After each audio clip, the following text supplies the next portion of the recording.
Bueno, mencionaba de que voy a ser un poco, no muy extenso porque ando un poco mal de mi garganta, así que voy a tratar de ser claro con las ideas que hay que trabajar el día de ahora.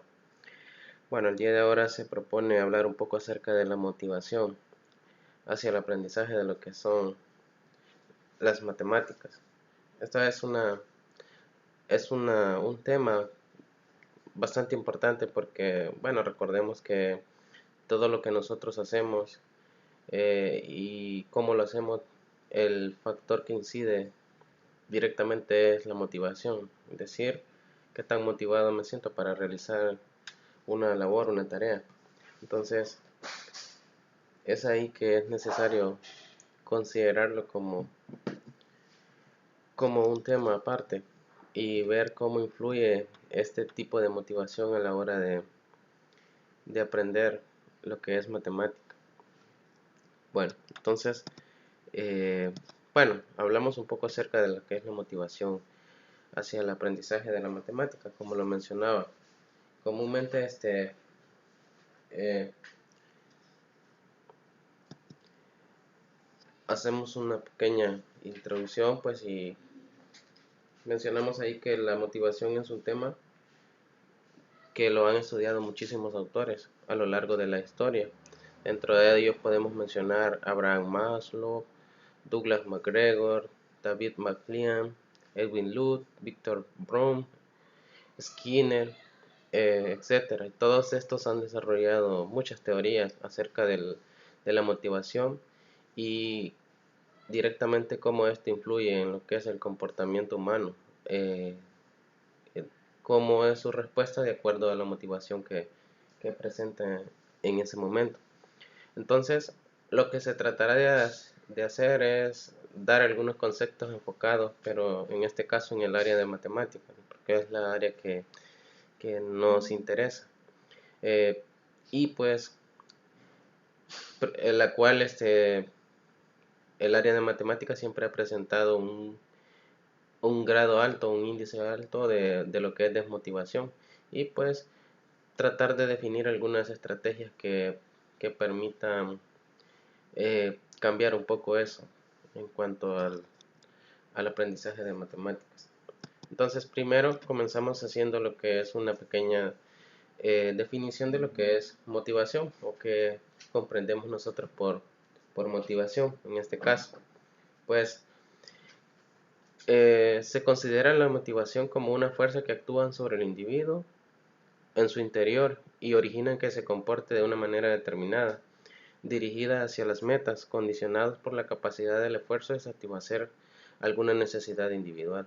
Es decir, es una fuerza interior que sale de cada persona, ¿no? Que es la que le impulsa a realizar una actividad con mucho esfuerzo o con poco esfuerzo, de tal manera que pueda cumplir alguna necesidad. Eso es considerado básicamente lo que es motivación. Pas- eh, Esta motivación pues es el detonante que nos impulsa a comenzar una determinada actividad. Es decir, si yo me siento motivado, por ejemplo, el día de ahora para aprender o mejorar algunas cosas, entonces lo voy a hacer de la mejor manera porque eh, me siento motivado hacia eso. Y nos permite desarrollar nuestras actividades con entusiasmo y fuerza para enfrentarnos a las posibles dificultades que pueden aparecer durante el desarrollo de dicha actividad. Es decir, no me molestará eh, las adversidades que pueda encontrar a la hora de desarrollar eso porque me siento motivado para realizarlo. Entonces, por eso es que se considera como un factor detonante, ¿no? Para realizar una actividad, la motivación. Entonces, la definición de motivación, según los estudios de Amoros, se puede extraer de tres conceptos claves. Es, Se puede considerar como un esfuerzo, es decir, se identifica esfuerzo como la intensidad con la que se desarrolla la actividad. un individuo motivado pone esfuerzo en el desempeño de su acción. Es decir, si existe motivación, entonces se dará todo el empeño, todo el esfuerzo posible para realizar lo que es una acción. También necesidad. Se identifica la necesidad con un estado interno del individuo que hace que algo le resulte atrayente y esté motivado para conseguirlo. Es decir, que interiormente siente la necesidad de realizar una actividad y pues como, como se siente, como necesita realizarlo, entonces lo vuelve atrayente y se siente motivado para conseguir lo que necesita o realizar la actividad de la mejor manera. Y por último, pues tenemos lo que es la meta. Esto básicamente se identifica con el objetivo buscado. Entonces esas son las tres puntos claves o los tres conceptos claves que mantienen lo que es la motivación.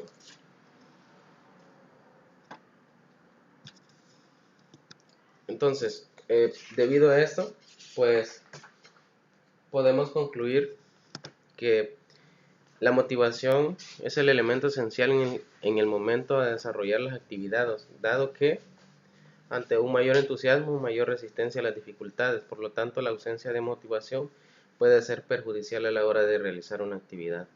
Es decir, que la motivación del alumnado pues, es un factor clave a la hora de la enseñanza de matemáticas.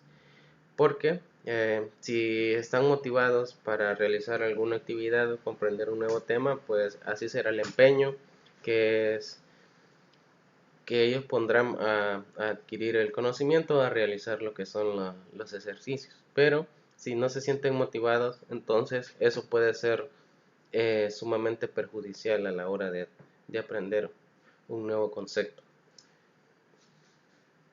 Luego tenemos un poco acerca de lo que son las teorías de motivación. Existen muchas teorías que tratan de aportar o explicar el concepto de motivación. Entonces, se puede hacer una clasificación de distintas teorías en función de la forma en la que se puede explicar lo que es este concepto. Entonces, las teorías motivacionales se pueden dividir entre aquellas que son de contenido y las que son de proceso. Es decir, aquellas donde hay que adquirir información y aquellas donde hay que realizar una cierta acción. En este caso, pues, en matemática, pues recordemos que hay que considerar las dos áreas, ¿no? Tanto contenidos como conceptos.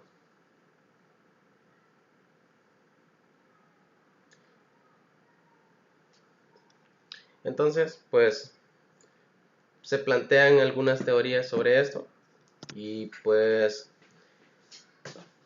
dentro de las teorías de contenido, pues tenemos esta teoría estudia y considera aspectos que pueden motivar a las personas. Dentro de las teorías de motivación de contenido se pueden mencionar las que son las teorías de Maslow, de Alderfer, de McLean, Herzberg y McGregor, que es la teoría X e Y. Entonces esas son algunas teorías de contenido. Luego, pues a raíz de eso podemos mencionar la primera teoría, que es la teoría de Maslow. Según Maslow, pues las necesidades se deben de satisfacer en el siguiente orden. Primero están las que son las necesidades básicas, que estas son las fisiológicas y de seguridad. Luego están las necesidades secundarias, que son la parte social, la autoestima y la autorrealización. Luego está lo que es las necesidades bueno, ahí están las 5 necesidades, perdón. Entonces, en el caso de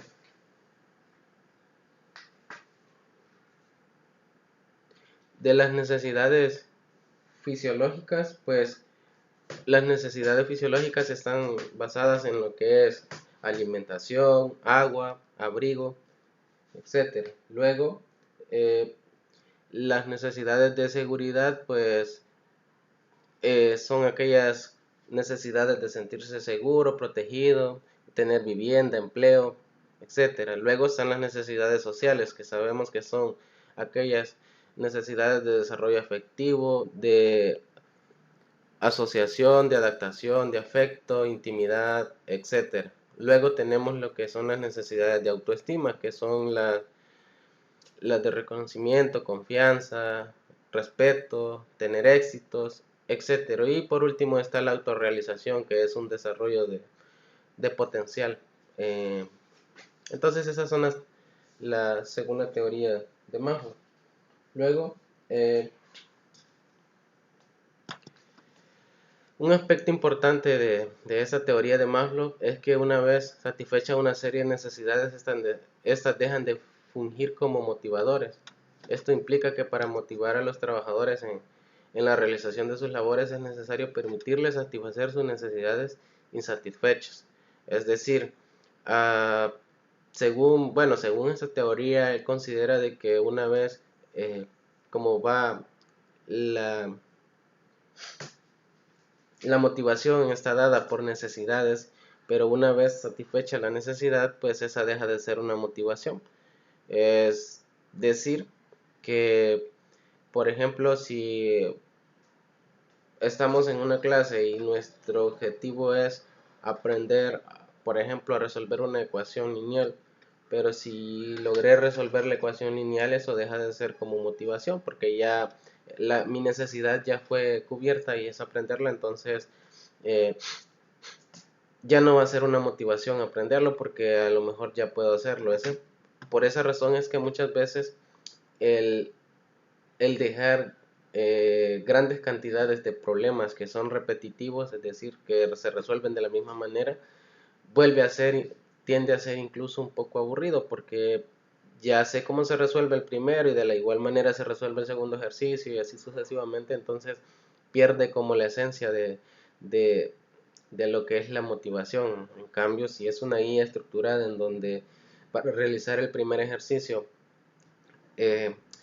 lo hice de una manera, pero el segundo ejercicio necesita, aparte de la solución del primero, otras cosas más y así sucesivamente, entonces no tiende a perder mucho la motivación porque sabe que necesita eh, resolver el primero para poder ir al segundo y así sucesivamente porque no se resuelven de la misma manera. Entonces, según esta teoría, al cubrir una necesidad, eso deja de ser una motivación. Además, se ha demostrado que las necesidades que motivan a las personas son aquellas que no están satisfechas. Entonces, según esta teoría de Maslow. Luego tenemos la teoría X y Y de McGregor. Entonces, en esta teoría X y Y, pues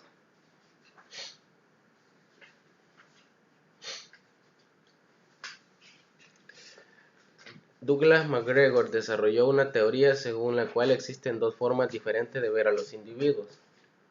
Él considera que se pueden ver a partir de una teoría X y una teoría Y. Entonces, ¿en qué consiste cada una de estas teorías? Pues, según McGregor, considera que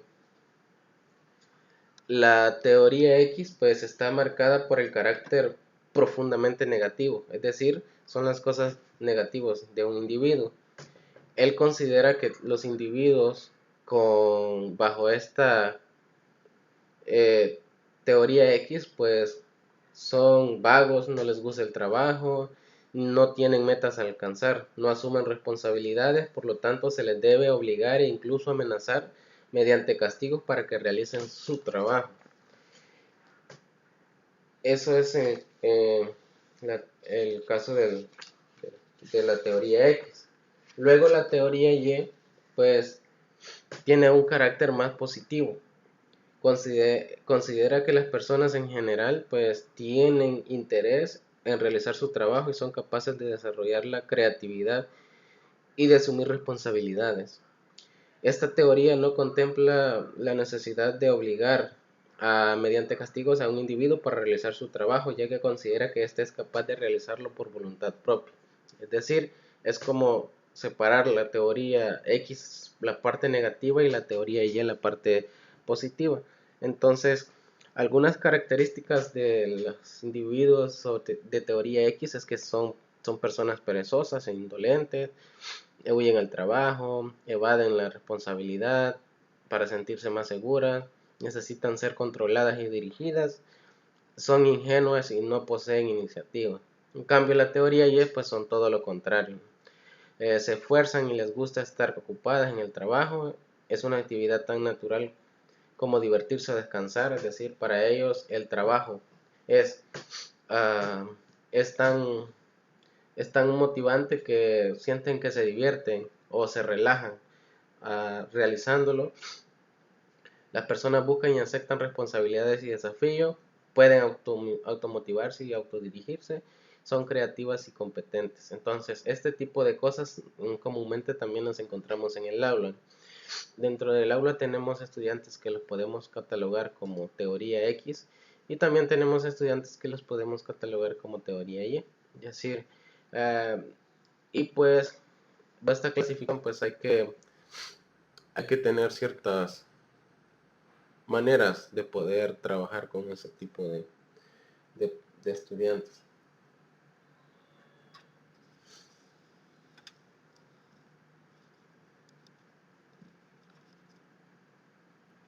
Entonces,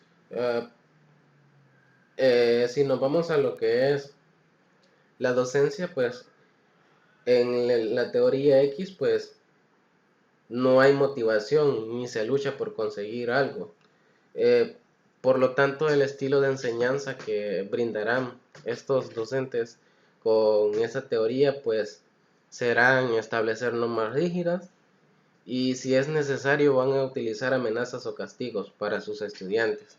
Y en cambio en la teoría Y, pues el estilo de enseñanza no es autoritario, existe un clima de confianza, todos los estudiantes trabajan o realizan determinadas tareas porque están motivados, se sienten con capacidad de esfuerzo de aprender.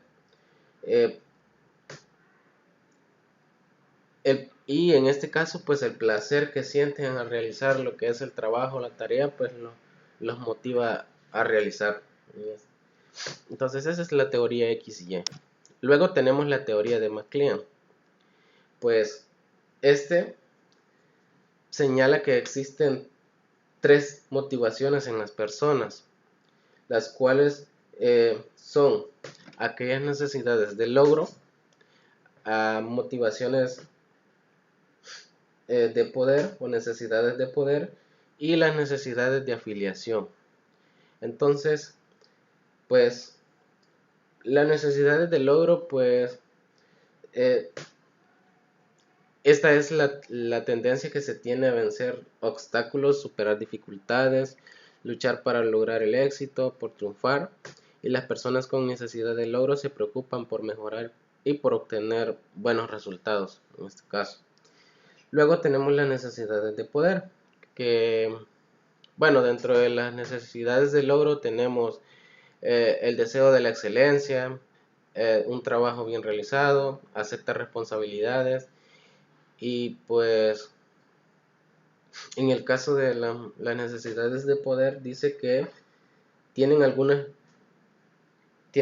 personas que influir en el comportamiento de los demás. Valoran más el prestigio y el poder sobre otras personas que el resultado final de la tarea. Es decir, necesidad de poder pues son aquellas personas que necesitan poder influir o controlar a otras personas. Es decir, eso los motiva. Pero ellos necesitan de alguna manera sentir o sentirse reconocidos por las personas a las cuales influyen o controlan en este caso.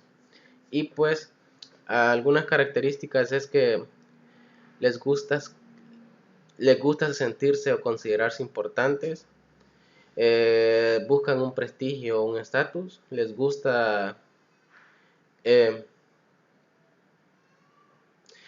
que predominen sus ideas y suelen tener mentalidad política. Es decir, esas son las características de las personas con necesidad de poder. Y por último tenemos las personas con necesidad de afiliación. Entonces, esta necesidad de afiliación pues es como se sienten con la necesidad de formar parte de un grupo o, o ser aceptados dentro de él. Que tratan de a la hora de realizar una tarea que sea bien hecha o que se obtengan buenos resultados. Entonces, características de estas personas es que les gusta ser popular, les gusta el contacto con los demás, les disgusta estar solos, se sienten bien en equipo y les gusta ayudar a otra gente. Entonces, esos son los tipos de motivaciones en las personas según esta teoría de MacLean. Y pues esto de alguna manera es claro verlo dentro del aula, ¿no? Tenemos estudiantes que los motivan tener éxitos en sus actividades, algo otros los motiva a tener poder sobre otros y algo otros simplemente tienen eh, los motiva a sentirse populares o aceptados dentro de un grupo de o equipo de trabajo.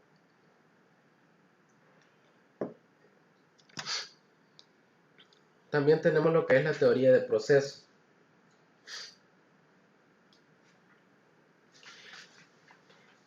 Esta teoría de proceso dice que estudian y tienen en cuenta el proceso del pensamiento por el cual éstas se motivan.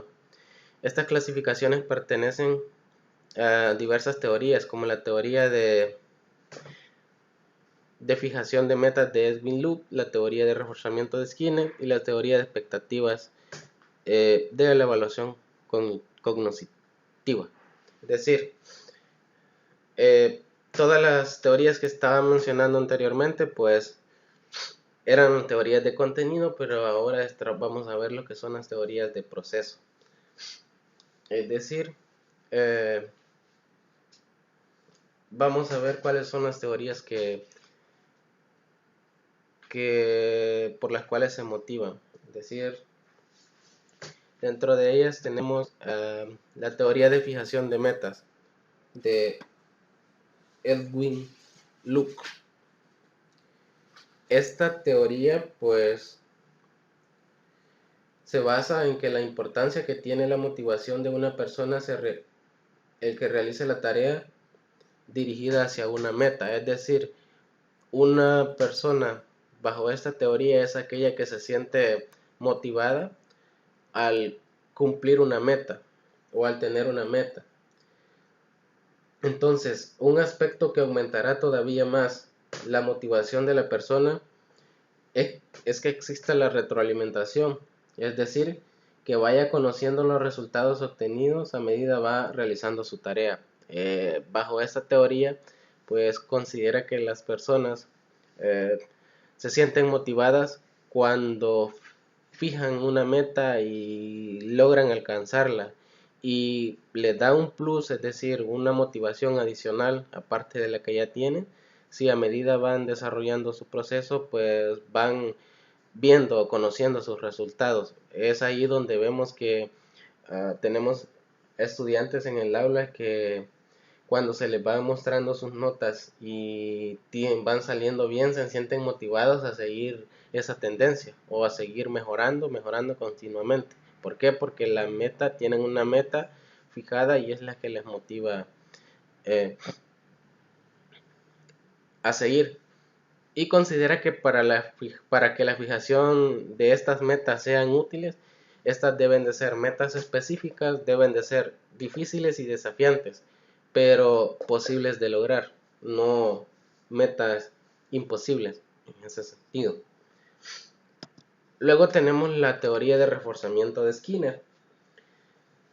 Esta teoría se basa en que para modificar una conducta hay que modificar las consecuencias de dicha conducta. Es decir, Es como decir, si yo quiero obtener algo diferente, pues tengo que hacer cosas diferentes, debo de hacer una modificación. Considera que una persona realizará una cierta actividad o una tarea en específico si espera conseguir con realización de esa tarea o esa actividad pues un beneficio. Mientras que si espera conseguir algo negativo pues no la realizará. Es decir, bajo esta teoría pues los estudiantes se ven eh, afectados por el hecho de que realizan una actividad, pues sí van a obtener resultados positivos, pero si consideran que al realizarla pues van a obtener algo negativo, entonces van a decidir no realizarla. Y pues pueden realizarse 4 métodos diferentes para modificar la conducta. Dentro de ellos tenemos el reforzamiento positivo, reforzamiento negativo, castigo o no reforzamiento o extinción. Entonces, esos son los 4 métodos diferentes para modificar la conducta. Es decir, que como bajo esta teoría la idea es hacer cosas diferentes para obtener resultados diferentes, entonces hay que modificar ciertas actividades. El forzamiento positivo pues es aquel que premia a un estudiante por haber realizado una actividad y haber obtenido buenos resultados. El reforzamiento negativo pues eh, es el que no premia, sino que trata de reforzar pues de alguna manera los detalles o los errores que se han cometido. Y luego el castigo es eh, aquel que conlleva a no realizar una actividad. Es decir, si por ejemplo no entregó la tarea, pues a lo mejor dicen tiene un fallo o se le levanta una acta, qué sé yo, etcétera. Entonces hay un castigo por el hecho de no realizar la actividad. Y el no reforzamiento de extinción, pues es cuando no se da el reforzamiento o no incide sobre lo que es la actividad. Entonces, esa es la teoría del reforzamiento de Skin. Luego tenemos la teoría de atribución.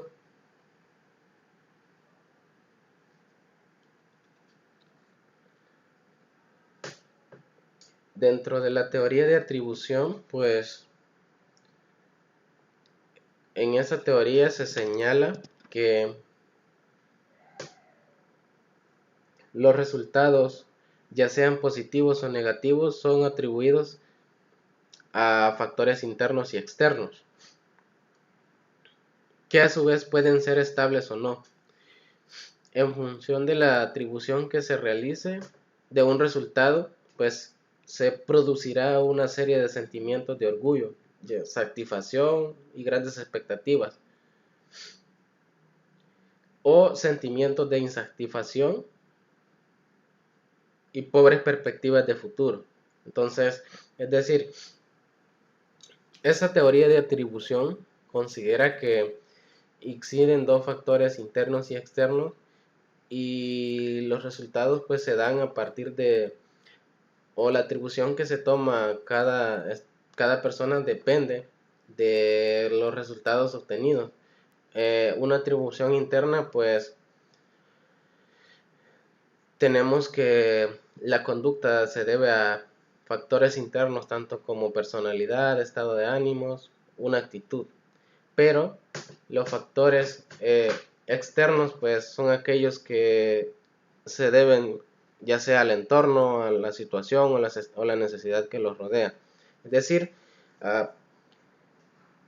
una persona eh, bajo esta teoría de la atribución pues puede tener dos, a la hora de realizar y de realizar una actividad y obtener resultados, o para realizar resultados pueden ocurrir dos cosas.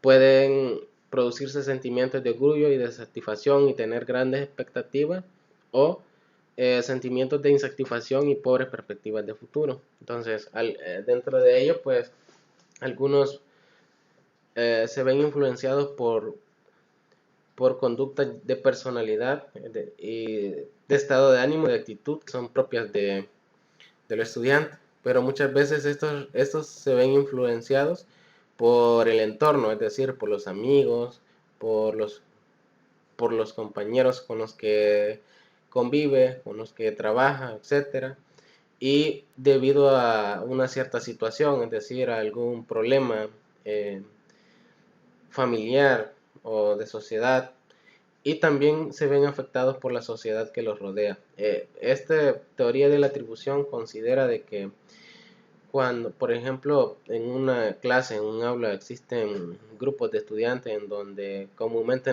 uno los cataloga como los que son disciplinados y los que no son disciplinados, entonces eso tiende a pegarse un poco con lo que es la atribución externa, porque posiblemente un buen estudiante pueda ser excelente y tener motivación, pero a lo mejor el entorno que lo rodea no es el adecuado, o la sociedad que lo rodea, o las personas con las que trabaja en el aula, etcétera, se ve influenciado sobre eso. Entonces esa es la teoría de la atribución en este caso.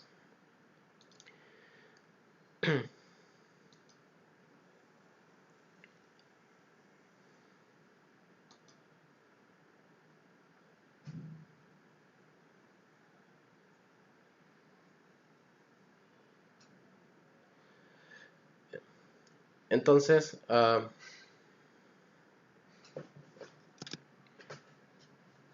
luego tenemos la teoría de autoeficacia.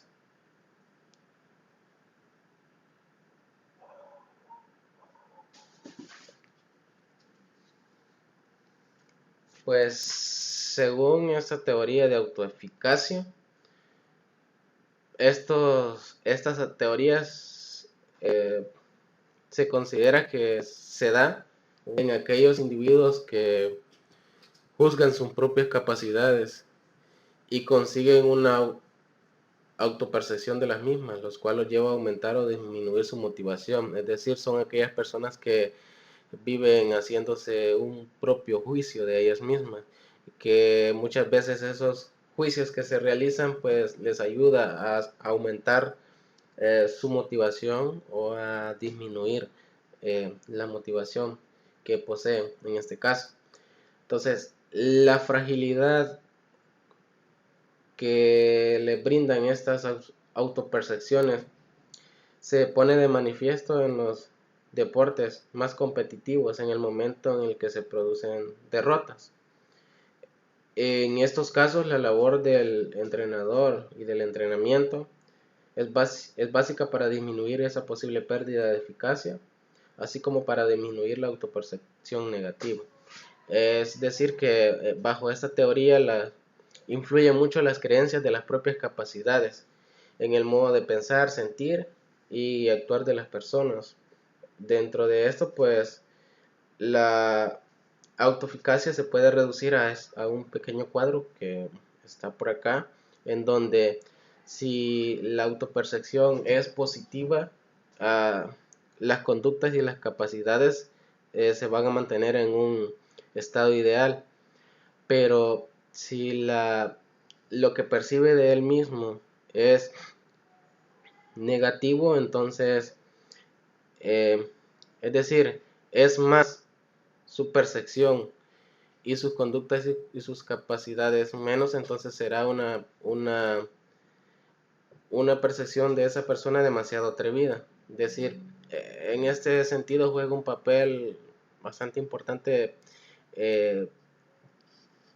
por decirlo así, el tipo de personalidad que se conoce. Porque si es una persona demasiado segura a sí mismo y con conductas y capacidades poco dominadas, esta será una persona demasiado atrevida. Si es una persona que tiene poca confianza, es decir, su autoeficacia percibida es eh, no puede realizar ciertas actividades o no es capaz de hacer eh, ciertas actividades, entonces sus conductas y capacidades serán bajas, tendrá poca confianza en realizarlos, etcétera.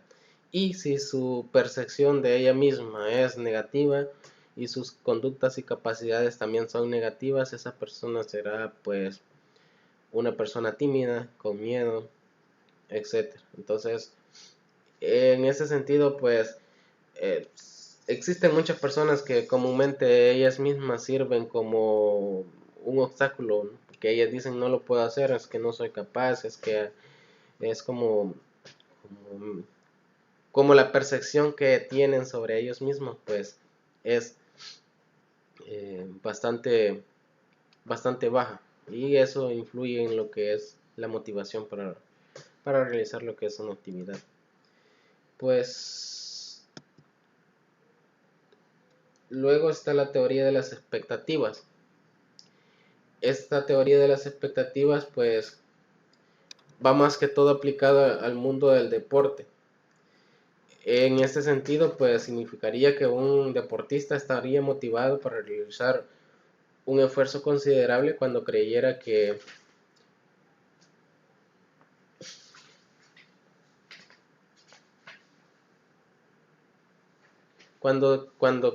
de que será capaz de alcanzar lo que es la actividad o de tener buenos resultados. Entonces, esta teoría afirma que la fuerza de una tendencia a actuar en determinada forma depende de la fuerza de la expectativa, que el acto esté seguido por el resultado determinado y de lo atraído de ese resultado por el individuo. Es decir, la motivación se da a partir del esfuerzo y el desempeño que se da y la recompensa que obtendrá por realizar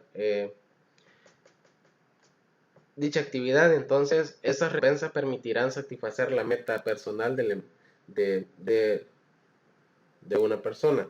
Es decir, que por ejemplo, más que todo con con los deportistas, pues su motivación depende del esfuerzo, es decir, de los entrenamientos y del empeño que le ponen, desempeño dentro de ellos, porque al final van a obtener los resultados, es decir, tener el primer lugar, ganar eh, ciertas medallas, etcétera. Entonces, está forjado bajo ciertas expectativas. Es decir. Luego tenemos los tipos de motivaciones. Están las motivaciones intrínsecas y extrínsecas. Es decir, que la motivación intrínseca pues es la motivación interior, es la que nace del interior de una persona con el fin de satisfacer sus deseos de autorrealización y crecimiento personal. Y la motivación extrínseca pues se trata de despertar el interés motivacional de las personas mediante recompensas externas. Es decir, eh, esta es más que toda de manera inducida. Se induce hacia esa motivación, no nace del interior de ella misma. Entonces,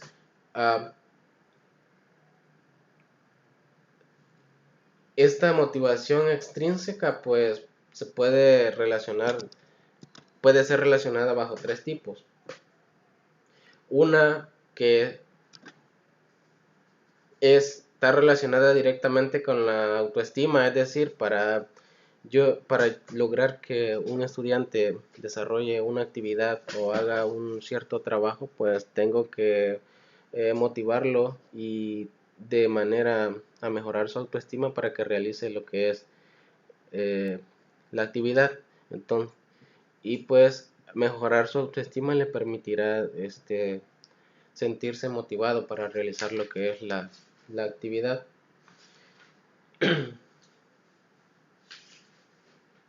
También, aparte de la autoestima, está la motivación relacionada con su valoración social. Es decir, el alumno se siente importante cuando la opinión que da es valorada por los demás o por la sociedad o por su grupo dentro del aula. Eso significa que eh, él se siente como incluido y que puede aportar algo, y por lo tanto eso lo motiva a realizar dicha actividad. Y el otro factor es el que está relacionado con lo que son las recompensas. Es decir, que un estudiante aumentará su motivación cuando sabe que va a recibir un premio o una recompensa por haber realizado una tarea, en este caso. Luego, ¿cómo influye la motivación en el proceso de enseñanza y aprendizaje? Bien, cabe mencionar que esto es algo muy importante porque sobre todo en el área de matemáticas tendemos a jugar con muchos paradigmas. Entonces, bueno, anteriormente se estableció que si una persona entre mayor motivada se encuentra, mayor será el entusiasmo y será menos propensa a rendirse. Entonces, evidentemente los procesos de enseñanza y aprendizaje juegan un papel enorme y una gran relevancia a considerar. Entonces, todas las diferentes teorías de motivación y los tipos de motivaciones se pueden contextualizar para la educación, comprobando así la importancia que tiene el proceso de enseñanza y aprendizaje y el rol que desempeña un docente para mantener esa motivación dentro del aula para cada estudiante. Entonces, a mayor motivación del alumno, este será capaz de realizar un mayor esfuerzo, tendrá más interés y entusiasmo, intentará superar todas las barreras y dificultades que encuentra en su aprendizaje. Entonces, a mayor motivación, más lucha por alcanzar el objetivo. Entonces, interesa, por lo tanto, despertar en el alumno este interés, impulsando o ese impulso o su necesidad por aprender. Entonces, básicamente la motivación es un factor sumamente importante que debe de mantener cada estudiante y que cada docente debe de, de estar constantemente mejorando o teniendo en cuenta para que todos y cada uno de los estudiantes realicen sus actividades de la mejor manera. Entonces, proceso de motivación, pues como mencionaba, el docente tiene lo que es un papel sumamente importante o fundamental. No solo es importante en la manera en que enseña dentro del aula, sino que en la forma de comportarse en la clase, el cual pues este comportamiento influye directamente sobre los alumnos, ya que el profesor es el principal modelo social del aula. Es decir, uh, también vimos en este caso la labor del docente juega un papel trascendental, y pues en este caso también podríamos seguir hablando de las situaciones que encontramos en nuestras escuelas. Hay profesores que simple y sencillamente no están motivados a enseñar por razones, por ejemplo, malas condiciones, por acomodo, por no tener la vocación para enseñar, etcétera. Y todo eso pues influye a la motivación que pueda tener un estudiante. De hecho, en las aulas comúnmente también encontramos docentes en donde ellos son los que lo saben todo, y si un estudiante trata de corregirlo, pues este directamente va sobre el estudiante a tratar de intimidarlo. Entonces, eso es un factor que destruirá la motivación del estudiante en gran manera, ¿no? Y pues se pierden los objetivos a trabajar. Entonces, como digo, un profesor desmotivado influirá negativamente en sus alumnos, transmitirá el descontento por el aprendizaje de la asignatura. De hecho, el área de matemáticas sabemos que una área sumamente importante en donde para poder enseñar un contenido, pues la motivación debe de ser eh, sumamente importante, porque estudiantes desmotivados, perdón, a aprender un contenido difícil, pues los resultados no serán tan buenos que digamos. Ahora, eh, la motivación en el proceso de enseñanza y aprendizaje de las matemáticas.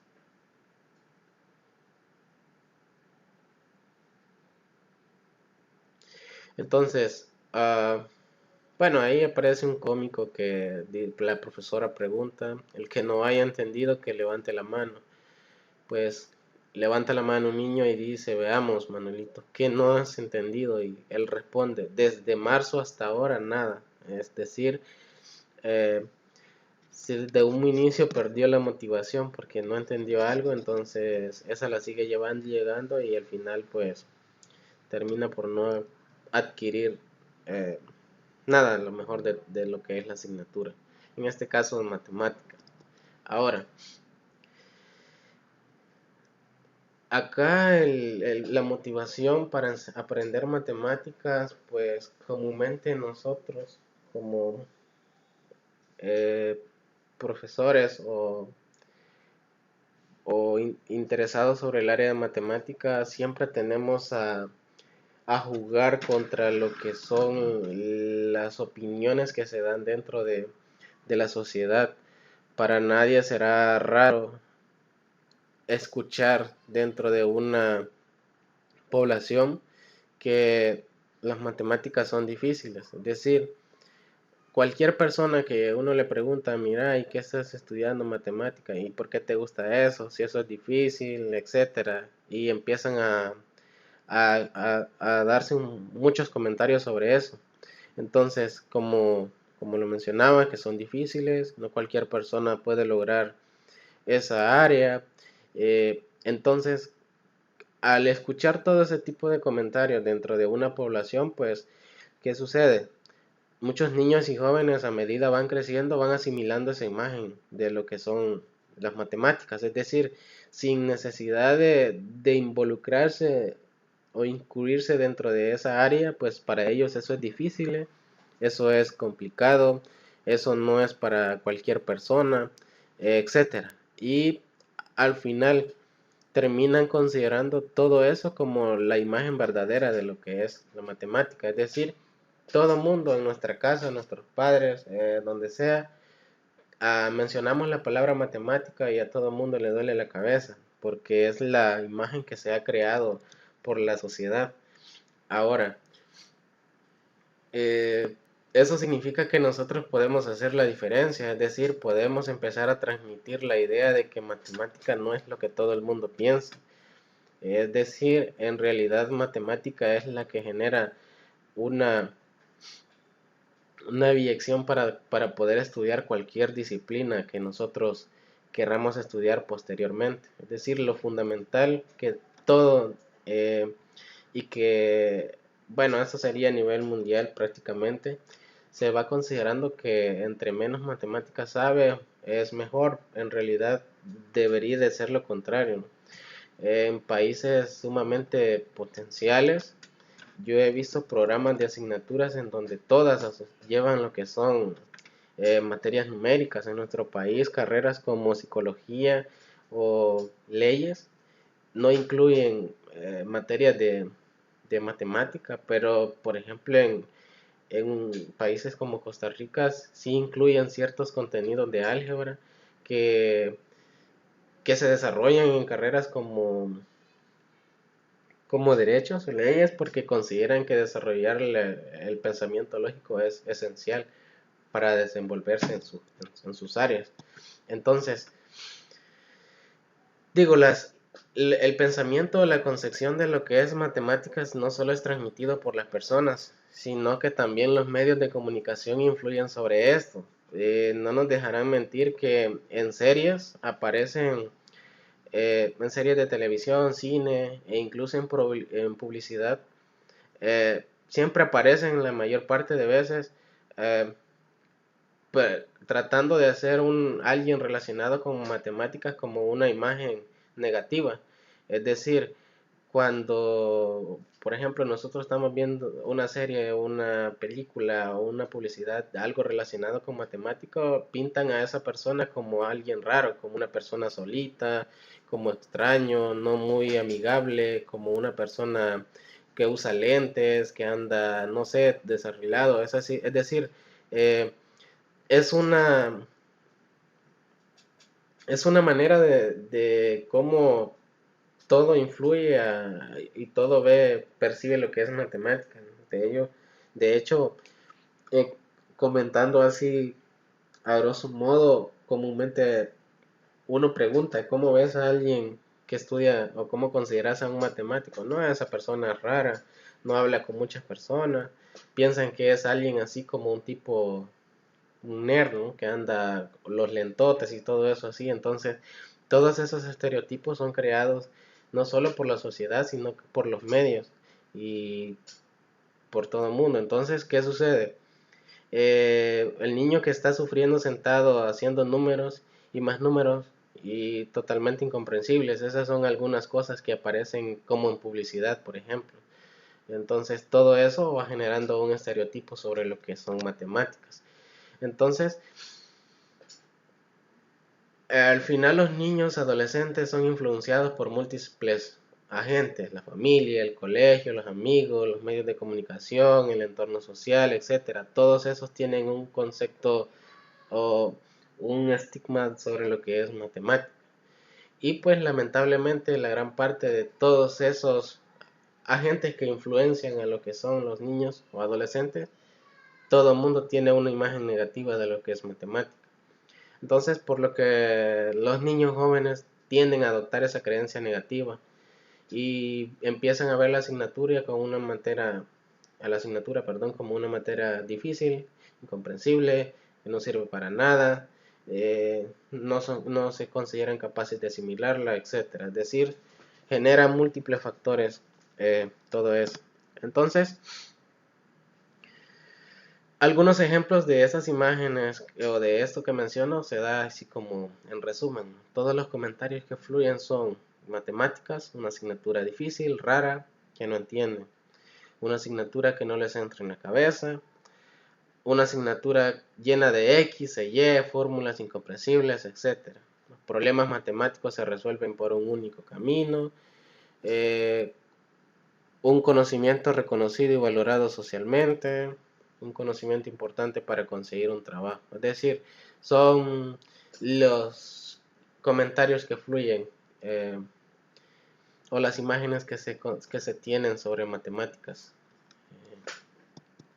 Y pues otras creencias que se tienen sobre estos es que es un mundo solo para hombres, es una asignatura que no tiene creatividad, eh, y pues en las universidades los comentarios es que la matemática es el logro en los planes de estudio, es decir, entre menos matemática llevo un pensum de una carrera es mucho mejor para muchos.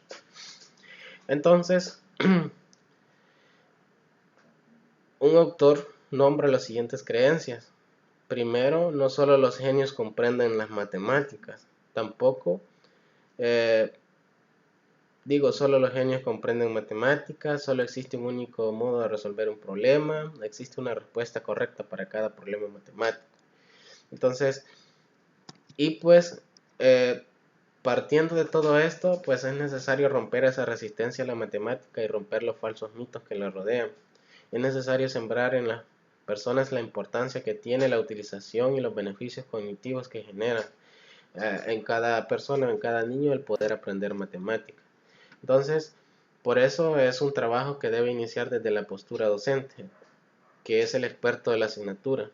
A partir de ahí, se debe de ir mejorando o cambiando el entorno del estudiante, dado que todos ellos resuelven ecuaciones, hacen aproximaciones, realizan operaciones aritméticas, etcétera. Es decir, hacer ver que en nuestro entorno vivimos aplicando matemáticas en cualquier actividad que realizamos, ya sea resolviendo ecuaciones indirectamente, hacen aproximaciones, hacen cálculos, etcétera. Entonces todo el mundo vive rodeado de hacer operaciones matemáticas. Es tratar de cambiar la percepción que se tiene de la asignatura dentro de la sociedad. No es algo sencillo, pero es algo posible, que si yo empiezo a cambiar mi entorno con mis estudiantes, pues mis estudiantes van a empezar a cambiar un poco la idea de lo que conciben sobre eso. Todo lo que hacen eh, lo hacen de manera inconsciente, es decir, todo lo que relaciona con números ni siquiera se dan cuenta de que le están aplicando matemáticas, y esto pues demuestra que las personas sí saben utilizar matemáticas. Lo que les hace falta es darse cuenta de ello y empezar a tener la confianza en sí mismo para ver que realmente siempre han estado aplicando matemáticas y que sí se es capaz de desarrollarlas, y que no es lo que se piensa sobre ellas. Es decir, en realidad siempre o vivimos aplicando matemáticas, solamente es que hay que hacerle ver todo ese tipo de situaciones a los estudiantes. Entonces, en conclusión, pues se puede ver que la motivación es un papel o una pieza importante para aprender matemáticas, y si tenemos paradigmas que nos ha creado la sociedad, pues esa motivación tiende a ser menos, y la clave está en comenzar a cambiar todos esos paradigmas que se consideran sobre matemáticas. Y pues en este caso todo gira alrededor del el desempeño que realice un docente dentro del aula. Como lo mencionaba, pues en nuestro país, no solo en nuestro país, sino que a nivel mundial se siguen teniendo ese tipo de problemas. Entonces, pues en resumen, esto es lo que se pretendía discutir el día de ahora sobre la motivación. Eh, Simplemente traté de ser lo más enfático posible, tomando algunas cosas importantes. Pues bueno, para mí en lo personal considero que esto de la motivación es sumamente importante para todos, porque